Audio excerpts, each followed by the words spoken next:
Scene 1, The Sandlot. Martin Luther King Jr. grew up in Georgia back in the days when Babe Ruth was still hitting home runs back and movies were always filmed in black and white. Pitch it, Wally. Wallace, whatever. Can I play too? Martin loved to play baseball with two white boys in the neighborhood. Martin is on my team. I got him. He played on your team last time. So I called it. Don't try to pitch me around, Wallace. The boys would argue about who got to have Wallace on his team. Even as a young boy, Martin was still a peacemaker. No, sirs, my daddy says you shouldn't fight like that. I was on your team last time and was awfully forgot today. That's fair. Scene 2, the Ebenezer Baptist Church. Martin's father was a pastor at the church.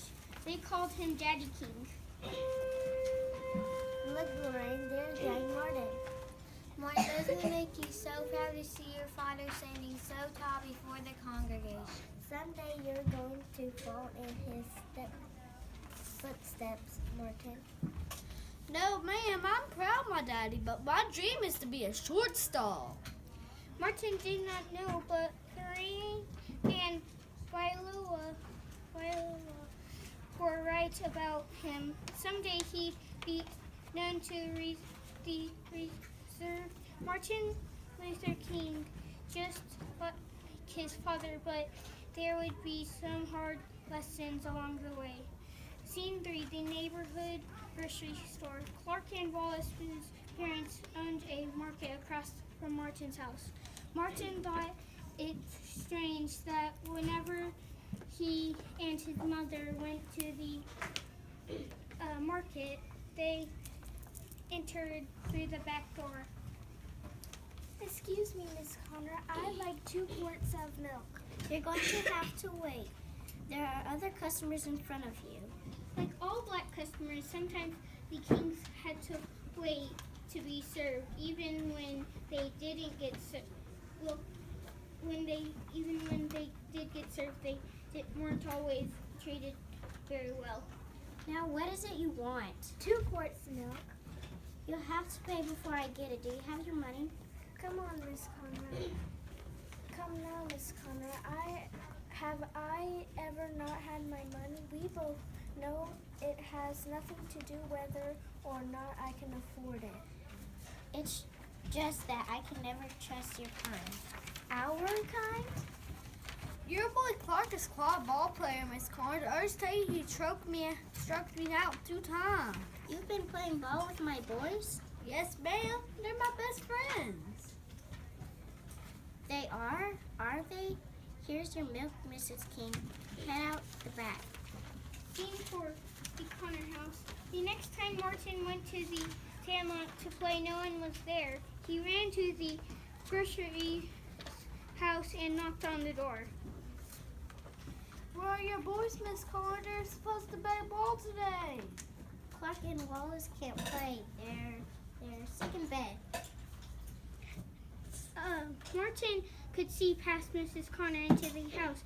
Clark and Wallace were standing in the shadows. Both boys were frowning, but Martin saw Clark shyly wave. Why? No, they're not, Miss Connor. They're back here. Aren't y'all guys playing ball today? They can't play ball with you anymore. They're getting too old to be wasting time on colors. Colored was a word to use to describe people whose skin wasn't white. Now don't be knocking on my door anymore. Scene 5, the King house.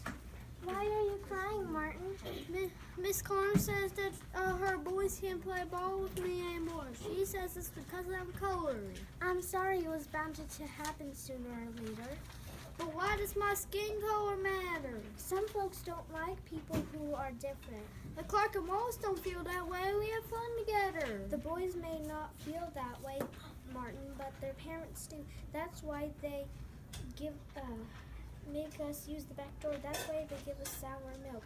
They're punishing us for being different, and they'll teach their children to do the same. But that's not fair. How they get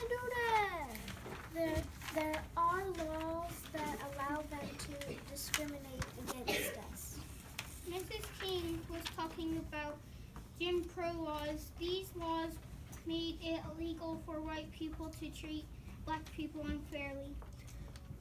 Well, somebody needs to do something about that. Yes, Martin, somebody does. Scene 6, the Sandlot. Someday Martin would do something about Jim Crow laws, but back when he was a boy, he just wanted to play ball.